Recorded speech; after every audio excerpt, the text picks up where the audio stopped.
আসসালামু আলাইকুম সুপ্রিয় শিক্ষার্থীবৃন্দ। অনলাইন শ্রেণী কার্যক্রমে তোমাদেরকে শুভেচ্ছা ও স্বাগত জানাচ্ছি। তো শিক্ষার্থীবৃন্দ, শুরুতেই আমি আমার পরিচয়টা দিয়ে নিচ্ছি। আমি সোহেল রানা, সহকারী শিক্ষক বাংলা, পালং তুলাসার গুরুদাস সরকারি উচ্চ বিদ্যালয়, শরীয়তপুর। প্রিয় শিক্ষার্থীবৃন্দ, আজকে আমি তোমাদের ষষ্ঠ শ্রেণীর বাংলা প্রথম পত্রের একটি পদ্য বা গল্প নিয়ে আলোচনা করব। তো চলো আমরা আর দেরি না করে আমাদের মূল পাঠ কার্যক্রমে প্রবেশ করি। আমরা একটা ছবি দেখতে পাচ্ছি, একটা সমাজের এই ছবির মাঝে নির্মল হাসি ফুটে আছে, কিন্তু তার পোশাক আশাক বা বেশভূষা দেখলে মনে হয় সে অর্থনৈতিকভাবে অসহায় বা নিম্ন শ্রেণীর লোক। আর একটা ছবি দেখতে পাচ্ছি, আমরা কতগুলো ছবি একসাথে দেখতে পাচ্ছি। এক পাশে একটা ছবি দেখতে পাচ্ছি, এটাকে কি বলা হয়? এটা হচ্ছে মিট সেফ। আর মিট সেফের মাঝে আমরা কি রাখি? আমরা খাবার দাবার রাখতেছি। দেখা যাচ্ছে কিছু ফল, শাকসবজি এগুলো রাখা যায়, বা রান্না করা খাবার ওই এটার মাঝে রাখা যায়। আর পাশের ছবিতে কি দেখতে পাচ্ছি? আমরা প্রত্যেকটা ছবির নিচে লেখা আছে যেগুলো ছবিকে নির্দেশ করে, সেগুলো দেখতে পাচ্ছি। প্রথম ছবিতে দেখা যাচ্ছে একটা মিট সেফের খাবার রাখে। দ্বিতীয় ছবি দেখা যাচ্ছে যে একজন মেয়ে অরুণোদয় বা সূর্যোদয়কে প্রত্যক্ষ করছে এবং সেটা নিচ থেকে অনুভব করছে, ইন্দ্রিয়ের সাহায্যে অনুভব করার চেষ্টা করছে। তারপরের ছবিতে দেখা যাচ্ছে একটা রান্নাঘরের চিত্র, উনুনের রান্না করার চিত্র। একটা উনুন, তার উপর একটা পাতিল বসানো। তার পাশের ছবিতে দেখা যাচ্ছে একজন মেয়ে গাছের গোড়া, ফুল গাছেতে পানি দিচ্ছে, অর্থাৎ সে নিজের কাজ নিজে করার চেষ্টা করতেছে। আমরা যদি এই প্রতিটা দৃশ্য বা প্রতিটা চিত্রের নিচে যে লেখাগুলো দেখি, প্রত্যেকটা দৃশ্যের সাথে প্রত্যেকটা দৃশ্যের যে প্রত্যেকটা নাম আর কি, মিটসেফ বা ইন্দ্রিয়, নিজে, উনুন, এগুলো প্রত্যেকটা শব্দের প্রথম বর্ণটি নিয়ে যে একটা শব্দ তৈরি করতে, শব্দটা কি দাঁড়ায় আমরা দেখি। প্রথম বর্ণ নিতেছে মিটসেফ থেকে ম নিলাম, ইন্দ্রিয় থেকে রশ্মি নিলাম, তারপর হচ্ছে নিজে নিজে শব্দ থেকে ন নিলাম, এবং উনুনের শব্দ থেকে রসৌ বর্ণটা নিলাম। তাহলে কি দাঁড়ালো আমাদের? মি নু। তো সুপ্রিয় শিক্ষার্থীবৃন্দ, আজকে আমাদের পাঠের বিষয় কি হতে পারে? আমরা আমাদের এই দৃশ্যপট থেকে আমরা পাঠের শিরোনামটা নিতে পারি। আমাদের পাঠের শিরোনাম দ্বারায় মিনু। হ্যাঁ শিক্ষার্থীবৃন্দ, আমরা আজকে পাঠ করব মিনু, ষষ্ঠ শ্রেণীর বাংলা প্রথম পত্রের অত্যন্ত জনপ্রিয় গল্প, যেটা পড়লে প্রত্যেকেই আনন্দ পায়। সেই গল্প মিনু সম্পর্কে আজকে আমরা আলোচনা করব। প্রিয় শিক্ষার্থীবৃন্দ, আমাদের আজকে পাঠের বিষয় মিনু। লিখেছেন কে? বনফুল। শিক্ষার্থীবৃন্দ, শুরুতেই আমরা লেখক সম্পর্কে জেনে নেব। আমাদের মিনু গল্পের লেখক হচ্ছে বনফুল। আর বনফুল মূলত হচ্ছে বলাইচাঁদ মুখোপাধ্যায়ের ছদ্মনাম। তার প্রকৃত নাম হচ্ছে বলাইচাঁদ মুখোপাধ্যায়, আর তার ছদ্মনাম হচ্ছে বনফুল। বলাইচাঁদ মুখোপাধ্যায় 1899 খ্রিস্টাব্দে জন্মগ্রহণ করেন। আমরা জানি 1899 খ্রিস্টাব্দে বাংলা সাহিত্যে আরেক খ্যাতিমান কবি জন্মগ্রহণ করেছেন, তিনি হচ্ছেন কাজী নজরুল ইসলাম। তার প্রকৃত নাম হচ্ছে তার প্রকৃত নাম হচ্ছে বনফুল, আর নাম হচ্ছে বলাইচাঁদ মুখোপাধ্যায়। বলাইচাঁদ মুখোপাধ্যায়ের পেশা ছিল চিকিৎসক। তিনি পেশায় ছিলেন কি? চিকিৎসক। তিনি তার সাহিত্যিক উপাধি হিসেবে উপাধি লাভ করেন পদ্মভূষণ উপাধি। আমরা জানি পশ্চিমবঙ্গের বা ইন্ডিয়ার খ্যাতিমান ব্যক্তিদের কতগুলি বিভিন্ন উপাধিতে ভূষিত করা হয়, তার মাঝে অন্যতম হচ্ছে পদ্মভূষণ উপাধি। এই মহান লেখক 1979 খ্রিস্টাব্দে মৃত্যুবরণ করেন। আবার বলি, মিনু গল্পের লেখক বনফুল বা বলাইচাঁদ মুখোপাধ্যায়। জন্ম 1899 খ্রিস্টাব্দ। পেশায় তিনি ছিলেন খ্যাতিমান চিকিৎসক। তার সাহিত্যিক উপাধি লাভ করেন হচ্ছে পদ্মভূষণ, এবং 1979 খ্রিস্টাব্দে তিনি মৃত্যুবরণ করেন। আমরা এবার বনফুলের কতগুলো বনফুল তথা বলাইচাঁদ মুখোপাধ্যায়ের রচিত কতগুলো গ্রন্থ সম্পর্কে জানবো।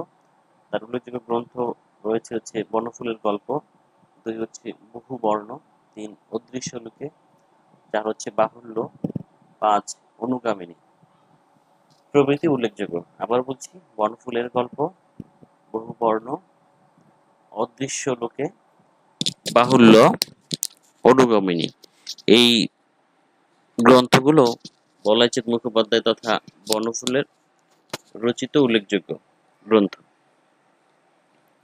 আমরা আজকে মূল পাঠে যাব। পাঠে যাওয়ার আগে কতগুলো উল্লেখযোগ্য শব্দের অর্থ জেনে নেব। প্রথম হচ্ছে পেটে ভাতায়।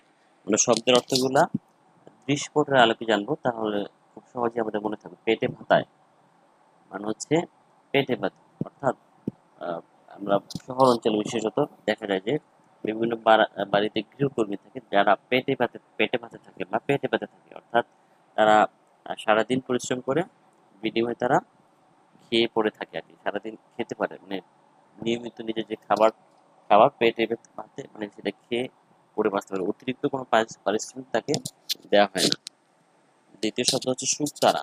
শুকতারা হচ্ছে সূর্যোদয়ের আগে পূর্ব আকাশে এবং সূর্যাস্তের পর পশ্চিম আকাশে নক্ষত্রের মতো দীপ্তি শুক্র গ্রহ। অর্থাৎ সূর্যোদয়ের আগে এই তারাটা পূর্ব আকাশে থাকে এবং সূর্যাস্তের পর এই তারাটা পশ্চিম আকাশে থাকে এবং নক্ষত্রের মধ্যে দীপ্তি পান, অনেক বেশি উজ্জ্বল। তোমরা প্রত্যেকেই নিজেদের নিজের ক্ষেত্রে যে জ্যোৎস্না ছবিতে রাতে আকাশে প্রত্যক্ষ করে দেখবে যে এই তারাটা নক্ষত্রের মধ্যে দীপ্তি পায় বা অধিক আলো ছড়ায়। সই। সই শব্দ অর্থ হচ্ছে, আমরা ছবিতে দেখতে পাচ্ছি দুজন এর আলিঙ্গনবদ্ধ অবস্থা, অর্থাৎ সই শব্দ অর্থ হচ্ছে বন্ধু বা সহচর। আরো কতগুলো শব্দ অর্থ জানবো। উনুন। উনুন শব্দ অর্থ হচ্ছে চুলা বা যে জায়গায় রান্না করা হয়, চুলা। আমরা দৃশ্যপট দেখতে পাচ্ছি, চুলার দৃশ্য দেখা যাচ্ছে। Meet safe. মিট সেফ শব্দ অর্থ হচ্ছে রান্নাঘরে খাদ্য রাখার তাক বিশিষ্ট বাক্স। অর্থাৎ আমরা প্রত্যেকে রান্নাঘর রান্না করার পর যে আমাদের হলুদ, মরিচ, লবণ ইত্যাদি বা তরকারি রাখার জন্য একটা আলাদা একটা বাক্স থাকে, তাক বিশিষ্ট বাক্স থাকে, সেই বাক্সটাকে বলা হয় মিট সেফ। খিড়কি। খিড়কি শব্দ অর্থ হচ্ছে পিছনের দরজা। বাড়ির সামনে বা পিছনের দরজা থেকে পিছনের দরজাটাকে বলা হয় খিড়কি। প্রিয় বন্ধু, আমরা আজকে গল্প হচ্ছে মিনু। আমরা জানি প্রত্যেকেই এই গল্পটা প্রথমে পড়ে নিয়েছি, কেননা তোমাদের বইয়ের অত্যন্ত সুন্দর, খুব মজাদার একটা গল্প হচ্ছে মিনু। মিনু সম্পর্কে প্রত্যেকেই জানি। তারপর আমরা মিনুর যে গল্পের কেন্দ্রীয় চরিত্র মিনু সম্পর্কে বিস্তারিত একটু জেনে নেব, যেগুলো পরীক্ষা আসার মতো বিষয়। মিনু। মিনু কি কি বৈশিষ্ট্য আছে? এক হচ্ছে মিনুর মা নেই। আমরা জানি মিনু হচ্ছে এতিম, মা নেই, তার বাবাও নেই, কারণ ছোটবেলায় তার মা বাবাকে হারায়। সে হচ্ছে বোবা, মানে হচ্ছে সে বাক প্রতিবন্ধী, কথা বলতে পারে না। তারপরে আরেকটা তার বৈশিষ্ট্য হচ্ছে সে ঈষৎ কালা, মানে হচ্ছে সে বোবাও বটে। সরি, বোবা বলতে হচ্ছে বয়রাও বটে, মানে কথা শুনতে পারে না।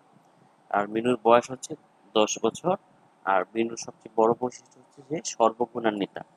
আমরা এই যে তথ্যগুলো জানতে পারছি, এই প্রত্যেকটা তথ্যই খুবই গুরুত্বপূর্ণ, পরীক্ষায় আসার মতো। বিভিন্ন পরীক্ষায় এই বিষয়গুলো তোমাদের আসবে। তো এই প্রশ্নগুলো বা এই তথ্যগুলো অবশ্যই মনে রাখতে হবে। মিনুর মা নেই, মিনুর বাবা নেই, মিনু কথা বলতে পারে না, অর্থাৎ বোবা। মিনু ঈষৎ কালো, মানে সামান্য বয়রা, মানে কথা খুব কম শুনতে পায়। মিনুর বয়স 10 বছর এবং মিনুর সবচেয়ে ভালো বৈশিষ্ট্য হচ্ছে সে সর্বগুণান্বিত, অর্থাৎ সে সকল গুণ তার মাঝে আছে, তাই সে সকল কাজ করতে পারে। আমরা মিনু গল্পটা পড়বো। মিনু গল্পটা তোমরা প্রত্যেকেই পড়েছো, আমরা জানি। বাবা মা, আমরা যদি মূল পাঠটা পড়ে নেব, গল্পটা এই ভিডিওটা দেখার আগেই আমরা মূল গল্পটা পড়ে নেব। বাবা মা মা মা মরা মিনু তার দূরসম্পর্ক পিসিমা বাড়িতে থাকে এবং সে বাড়ির গৃহকর্মী হিসেবে বাড়ির সকল কাজ করে। সে যেহেতু বোবা, কথা বলতে পারে না বা ঈষৎ কালা, সেই জন্য তার জগৎ ভিন্ন। সে সকলের পরিবারের অন্য সদস্যের সাথে হাসি ঠাট্টা মশগুল থাকে না। তার নিজস্ব জগৎ আছে। সে প্রকৃতির সাথে নিজস্ব মিতালি করে নিজস্ব সম্পর্ক, নিজস্ব জগৎ তৈরি করে নিয়েছে। তার দৃষ্টিতে যে সূর্যালোক বা শুকতারা অথবা উনুন, মিটসেফ, বাড়ির হাঁড়ি-পাতিল প্রত্যেকটা তার বন্ধু, এবং তাদের সাথে সে কথা বলে, নিজের ভাব বিনিময় করে। আমরা ছবিতে কি দেখতে পাচ্ছি? ছবিতে দেখা যাচ্ছে, আমরা আগেই দেখেছি, এটা শুকতারার দৃশ্যপট। শুকতারা, বৈজ্ঞানিকের চোখে এই শুকতারাকে বিভিন্ন ব্যাখ্যা আছে। বৈজ্ঞানিকের চোখে শুকতারাকে কি বলে? বৈজ্ঞানিকের চোখে শুকতারাকে বলা হয় জ্বলন্ত বাষ্পপিণ্ড। বৈজ্ঞানিকের চোখে শুকতারা হচ্ছে বিরাট বাষ্পমণ্ডিত প্রকাণ্ড গ্রহ, একটা গ্রহ, বিরাট বাষ্পমণ্ডিত, অর্থাৎ অনেক উত্তপ্ত একটা গ্রহ হচ্ছে শুকতারা। কবির চোখে শুকতারা কি?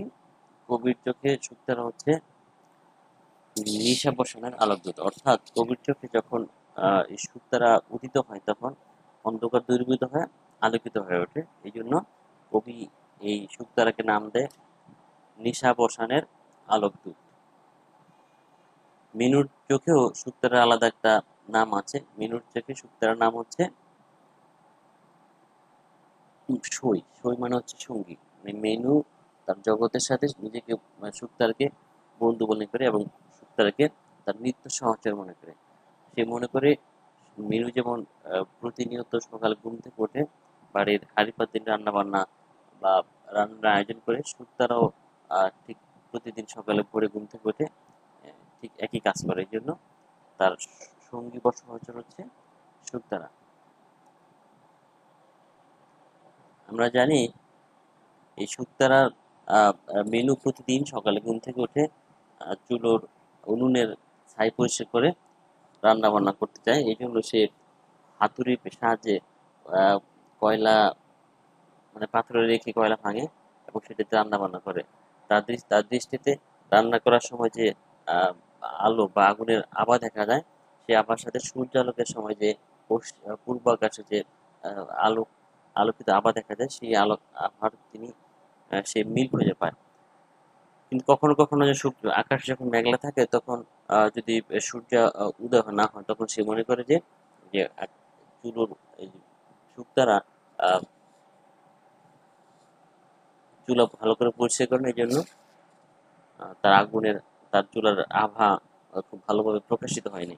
শুকতারা আশপাশে কালো মেঘের টুকরো যখন দেখতে পায়, তখন ভাবে ওই যে কয়লা ওর শত্রু। অর্থাৎ শুকতার আশপাশে যখন মেঘ ঘুরতে থাকে, তখন সে মনে করে যে ওগুলা কয়লা, এবং কয়লা হচ্ছে ওর শত্রু।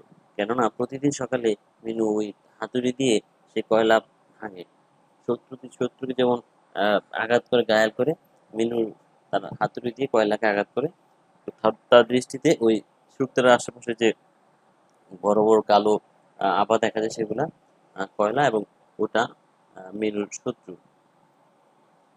মিনু প্রতিদিন সকালে ঘুম থেকে উঠে, আমরা দেখতে পাচ্ছি একটা দৃশ্যে কয়লা দেয়া আছে, পাশের দৃশ্যে হাতুড়ি দেয়া আছে, আর তার পাশে একটা পাথর দেয়া আছে। মিনু কয়লা তো কয়লাই, আর হাতুড়ির নাম দিয়েছে গদাই। আর যে পাথরটা দেখে, কয়লা দেখে মিনু ভাঙে বা টুকরো টুকরো করে, সেটা নাম দিয়েছে শানু। নামগুলো খুবই গুরুত্বপূর্ণ। যে গদাই কিসের নাম দিয়েছে মিনু? গদাই হচ্ছে হাতুড়ির নাম দিয়েছে। আর শানু দিয়েছে পাথরটার নাম, যে পাথরে কয়লা রেখে মিনু ছোট ছোট টুকরো করে। শত্রুর উপর হাতুড়ি চাইলে ভারী তৃপ্তি হয় ওর। হাতুড়ির নাম রেখেছে গদাই। অর্থাৎ মিনু শত্রু কয়লা, তার উপর হাতুড়ি চাইলে সে অনেক বেশি তৃপ্তি পায়, এবং সে হাতুড়ির নাম দিয়ে রেখেছে সে গদাই। আর যে পাথরটার উপর রেখে কয়লা ভাঙে, তার নাম রেখেছে শানু। খুবই গুরুত্বপূর্ণ তথ্য, এগুলো মনে রাখতে হবে। মিনু কয়লা ভাঙার পর সে যা হচ্ছে ঘুটের কাছে। ওর কাছে ঘুটে নয়, তরকারি। অর্থাৎ তার দৃষ্টিতে মানুষ যেমন তরকারি খায়, তার দৃষ্টিতে যে উনুন হচ্ছে এটা রাক্ষসী, তার তরকারি বা তার খাবার উপাদান হচ্ছে গুটে। সেই গুটের তার গুটেগুলো তার কাছে তরকারির মতো মনে হয়। তারপর হচ্ছে উনুন। উনুনের নাম মিনু রেখেছে রাক্ষসী। কেননা রাক্ষস যেমন সকল কিছু ধ্বংস করে দেয়, নিমিষে ধ্বংস করে দেয়, খেয়ে ফেলে, তার দৃষ্টিতে এই উনুনে উনুনের মাঝে কিছু ছেড়ে দিলে খুব সহজেই সেটা ধ্বংস হয়ে যায় বা ছালিতে পরিণত ভস্ম হয়ে যায়। এই জন্য সে উনুনের নাম দিয়েছে রাক্ষসী। রাক্ষসী আগুনের লাল আভা তার কাছে মনে হয় রাক্ষসী তৃপ্তি। যখন উনুনের আগুনের আভা খুব বেশি প্রকাশিত, তার কাছে মনে হয় রাক্ষসী তৃপ্তি তৃপ্তি পেয়েছে, খুব আনন্দ পেয়েছে।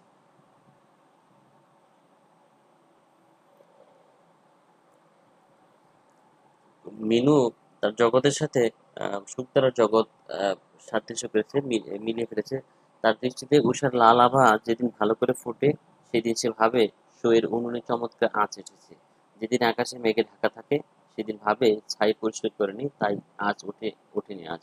অর্থাৎ যেদিন সূর্য খুব ভোরে খুব আলোকিতভাবে প্রকাশিত হয়, ফুটে ওঠে বা উদিত হয়, তখন তার দৃষ্টিতে মনে হচ্ছে তার শরীর খুব ভালো কাজ করেছে এবং তার শরীর উনুনে ভালো আভা বের হয়েছে। আর যেদিন মেঘলা আকাশ থাকে, যখন সূর্যোদয় দেখা যায় না, তখন মনে হয় শুকতারা মিনুর সই আহ, ছাই পরিষ্কার করেনি, এই জন্য তার আগুনের আঁচ ওঠেনি। অর্থাৎ নিজস্ব জগতের সাথে মিনু আহ, কল্পনার জগৎ মিলিয়ে নিচ্ছে।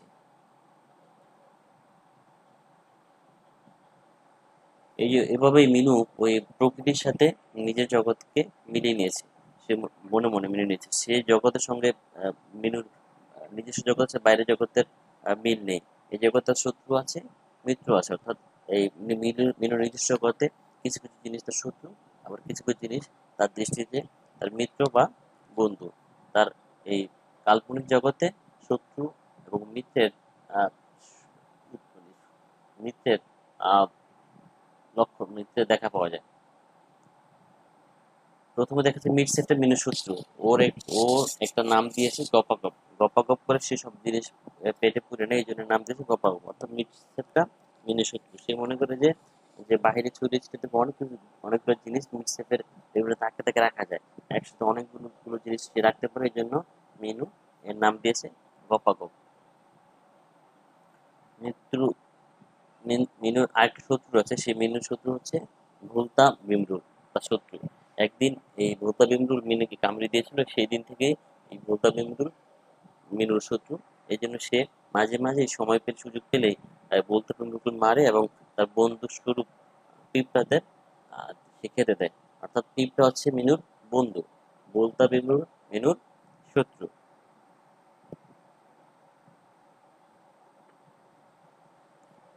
তোবড়ানো জায়গা, রান্নাঘরে ঘটির নাম দিয়েছে পুটি। মেনুর আরো একটি নিজস্ব নাম দেয়া যন্ত্র পাতিলের নাম হচ্ছে পুটি। সে রান্নাঘরে একটা ঘটি ছিল, সেই ঘটিটার নাম দিয়েছে পুটি। একদিন কাজ করার সময় সে ঘটিটা হাত থেকে পড়ে এক জায়গায় তুবড়ে যায়। এই জন্য সে মনে অনেক দুঃখ পায়। আর তারপর থেকে সে এই ঘটিটার নাম দিয়েছে পুটি। ঘটিটা হাত থেকে পড়ে গিয়ে তুবড়ে যাওয়া মিনুর কি কান্না! রোজ তুবড়ানো জায়গায় হাত বুলিয়ে দেয়। প্রতিদিন সে আহ, এই তুবড়ানো জায়গায় হাত বুলিয়ে দেয়। সে মনে করে যে তার হাত থেকে পড়েই এই পুঁটি ব্যথা পেয়েছে, এই জন্য প্রতিদিন সে হাত বুলিয়ে দেয়। মেনু রান্নাঘর মানে রেনু তৈজসপত্রের মাঝে আরো চারটা জিনিস আছে। একটা হচ্ছে হাড়ু, বারু, তারু, গারু। মেনুর চারটা মেনুর কাজের জগতে চারটা গ্লাস গ্লাস আছে। এই চারটা গ্লাসের মেনু ভিন্ন ভিন্ন নাম দিয়েছে। প্রত্যেকটা গ্লাসের অনেক প্রায় সব একই সদৃশ, কিন্তু মেনুর কাছে প্রত্যেকটা আলাদা। আর প্রত্যেকটার নাম হচ্ছে, একটা হচ্ছে হাড়ু, একটা বারু, একটা তারু ও অপরটার নাম হচ্ছে গারু। চারটা গ্লাসের চারটা নাম মেনু দিয়েছে। আমরা জানি মিনু ছোটবেলায় তার বাবা মাকে হারিয়েছে, এই জন্য সে সবসময় অপেক্ষা করে কখন তার বাবা আসবে। তার পিসিমা একদিন বলেছিল তার বাবা একদিন আসবে। একদিন ছাদে সে যখন দাঁড়িয়ে দেখতে পেলো পাশের বাড়ির টুনুর বাবা এলো। তার পাশের প্রতিবেশী এক আহ, মেয়ের নাম টুনু। টুনু বাবা এলো, ঠিক সেই সময় নজরে পড়লো কাঁঠাল গাছের সরু ডালটায় একটা হলদে পাখি এসে বসলো। সেই দিন থেকে তার বদ্ধমূল ধারণা, কাঁঠাল গাছের সরু ডালটায় হলদে পাখি আবার যেদিন বসবে সেদিন তার বাবা আসবে। অর্থাৎ টুনুর বাবা বিদেশে ছিল। কোনো একদিন সে বিদেশ থেকে দেশে ফিরে এসেছে। তখন সে বাড়ির ছাদে গিয়ে দেখতে পায় যে আহ, কাঁঠাল গাছের সরু ডালটা একটু হলদে পাখি বসেছে। তার মনে হয়েছে যে আজকে যদি হলদে পাখি বসার কারণেই টুনুর বাবা এসেছে। আবার যেদিন হলদে পাখি বসবে তখন তার বাবা আসবে। এই জন্য সে প্রতিনিয়তই সেই আহ, সেই জায়গায় সেই গাছের পানি চেয়ে থাকে যে কখন গাছের সরু ডালটা হলদে পাখি বসবে এবং তার বাবা আসবে। তার বাবার তার বাবা যে অনেক আগেই আহ, হারিয়ে গেছে, সে সম্পর্কে সে অজ্ঞ। সে আসলে অপেক্ষা করছিল গভীর আগ্রহে একদিন তার বাবা আসবে, তাকে নিয়ে যাবে। প্রিয় শিক্ষার্থীবৃন্দ, আমরা গল্পটা তোমরা পড়েছো আশা করি। তোমরা আবার গল্পটা পড়বে, পড়ার পর আজকে ক্লাসটা দেখবে। আশা করি তোমরা খুব বেশি উপকৃত হবে। যে কোনো প্রশ্ন, যে কোনো জিজ্ঞাসার জন্য তো আমরা আছি। অবশ্যই যোগাযোগ কমেন্ট বক্সে জানাবে, অথবা তোমাদের কমেন্ট বক্সে জানালে অবশ্যই আমরা উত্তর দেবো। হ্যাঁ, তো সুপ্রিয় শিক্ষার্থীবৃন্দ, আমরা ক্লাসে আজকে খুব একেবারে শেষ পর্যায়ে চলে এসেছি। আমরা তোমাদের একটু মূল্যায়ন করে নেবো আমরা কি শিখলাম। আমরা যেহেতু দীর্ঘক্ষণ ধরে ক্লাসটা উপভোগ করছি, আমরা একটু জানার চেষ্টা করি আমরা কি শিখলাম। প্রথম হচ্ছে বহু নির্বাচনী প্রশ্নের মাধ্যমে মূল্যায়ন করবো। মেনুর শত্রু কোনটা? আমরা জানি অনেকগুলা তৈজসপত্রের নাম জেনেছি যেগুলা মেনুর জগতের মাঝে আছে, বা মেনুর নিজস্ব নিজস্ব জগতে আছে। এক হচ্ছে হাতুড়ি, দুই পুতুল, তিন পাখি, চার হচ্ছে কয়লা। কোনটা মেনুর হাতুড়ি? আমরা জানি হাতুড়ির নাম নাম দিয়েছিল গদাই। পুতুল তো নাই, পাখি আছে হলদে পাখি। আর চার নম্বর কয়লা, কোনটা হতে পারে? আমরা জানি সুপ্রিয় শিক্ষার্থী কিন্তু আমরা আমি জানি অবশ্যই তোমরা পারো। তারপর আমরা এই সঠিক উত্তর যদি ক্লিক করি, ক্লিক করলে আমরা সঠিক উত্তরটা পাবো। দেখি কোনটা কোনটা মেনুর ই কয়লা। হ্যাঁ, মেনু সূত্র হচ্ছে আমরা কয়লা আমরা জানি, কারণ হচ্ছে মেনু শানুর উপর শানু নামক পাত্রের উপর কয়লা রেখে হাতুড়ি পেটা করে, তাতে তার ভারী তৃপ্তি হয় কেন? কেননা তার দৃষ্টিতে কয়লা হচ্ছে তার শত্রু। দ্বিতীয় প্রশ্ন, সই শব্দের অর্থ কি? সই শব্দের অর্থ আমরা জানি সই সই করি অনেক সময় সই। আর এই সই আমার গল্পের সই, এক সই নয়, এক সই অর্থ স্বাক্ষর। সরি, জায়গায় দুইটা আহ, একই রকম অপশন দেওয়া আছে। 3 নম্বর হচ্ছে বন্ধু, 4 নম্বর হচ্ছে মজা। আমরা কোনটা আমরা জানি প্রিয় বন্ধুরা, শিক্ষার্থী বন্ধু। তারপর আমরা এই আমাদের অপশনের সঠিক উত্তরে জানার চেষ্টা করি কোনটা। যে বন্ধু, সই শব্দ অর্থ হচ্ছে বন্ধু বা সহচর। আমরা পড়েছি এর আগে, সই শব্দ অর্থ হচ্ছে বন্ধু বা সহচর। আমাদের থার্ড প্রশ্ন, বহুপদ সমর্থসূচক প্রশ্ন। মেনুর বৈশিষ্ট্য, মেনুর কতগুলো বৈশিষ্ট্য আমরা পড়েছিলাম প্রশ্নে, এই ক্লাসের শুরুতে আমরা পড়েছিলাম কতগুলো বৈশিষ্ট্য আছে। এক নম্বর দেওয়া আছে মেনুর বৈশিষ্ট্য কালা, 2 সর্বগুণান্বিতা, 3 বোকা। নিচের কোনটাই সঠিক? আমরা এই জায়গায় 3টে অপশন দেওয়া আছে। 3টা হতে পারে, 2টা হতে পারে, যে কোনো 2টা হতে পারে। দেখি একের কি হচ্ছে, 1 ও 2, অর্থাৎ কালা ও সর্বগুণান্বিতা। এটা হতে পারে। 2 হচ্ছে সর্বগুণান্বিতা ও বোকা। 3 এর গ নম্বর অপশন দেওয়া আছে কালা ও বোকা। 4 নম্বর অপশনে মানে কালা, সর্বগুণান্বিতা ও বোকা, তিনটা অপশন, তিনটা বিষয় দেওয়া আছে। আমরা সঠিক উত্তরটা জানার চেষ্টা করি। দেখি আমাদের এই এই বাটনে ক্লিক করলে কোনটা সঠিক উত্তর দেয়। জি, উত্তর হচ্ছে ক, মানে 1 ও 2। মেনুর বৈশিষ্ট্য ছিল কালা, সর্বগুণান্বিতা। আমরা পড়েছি মেনুর বাবা নেই, মেনুর মা নেই, মেনু কালা, মেনু হচ্ছে বোবা, সে সর্বগুণান্বিতা, তার বয়স 10। এই বৈশিষ্ট্যগুলো আমরা আগে পড়েছি। মেরু বোকা এই অপশনটা আমাদের ওই তার বৈশিষ্ট্যের মাঝে ছিল না। সঠিক উত্তর হবে ক, অর্থাৎ 1 ও 2। তো প্রিয় বন্ধুরা, আজকের মতো ক্লাস শেষ করবো। আমরা ক্লাস শেষ করার আগে প্রতিদিনের মতোই বা প্রতি ক্লাসের মতোই তোমাদের বাড়ির যে কাজ থাকে সেই কাজটা তোমার বাড়ি থেকে অবশ্যই করে আনবে। আজকে এই পাঠের বা মেনু গল্পের উপর ভিত্তি করে তোমাদের বাড়ির কাজ থাকবে হচ্ছে শারীরিক বা মানসিকভাবে অসুস্থ শিশুদের প্রতি সামাজিক সচেতনতা সৃষ্টির জন্য একটি অনুচিত রচনা করো। অর্থাৎ আমরা সমাজে দেখি প্রত্যেকের নিজস্ব সমাজে দেখা যায় বিভিন্ন শারীরিক বা মানসিক প্রতিবন্ধী মানুষ আছে। তাদের প্রতি কিরকম আচরণ করা উচিত, সে আচরণ মানুষকে কিভাবে উদ্বুদ্ধ করবো যে তাদের সাথে কিরকম আচরণ করা উচিত, তার উপর সামাজিক সচেতনতা সৃষ্টির জন্য একটি অনুচ্ছেদ রচনা করবো। এটা অনুচ্ছেদ লিখে আনবো। এটা তোমরা অবশ্যই লিখে আনবা। ইনশাআল্লাহ তোমাদের শ্রেণীকক্ষে আবার দেখা হবে, তখন আমরা এই বাড়ির কাজটা বা তোমাদের যে হোমওয়ার্কটা দেখবো। তোমরা সে পর্যন্ত ভালো থেকো, নিরাপদ থেকো, নিজেকে নিরাপদ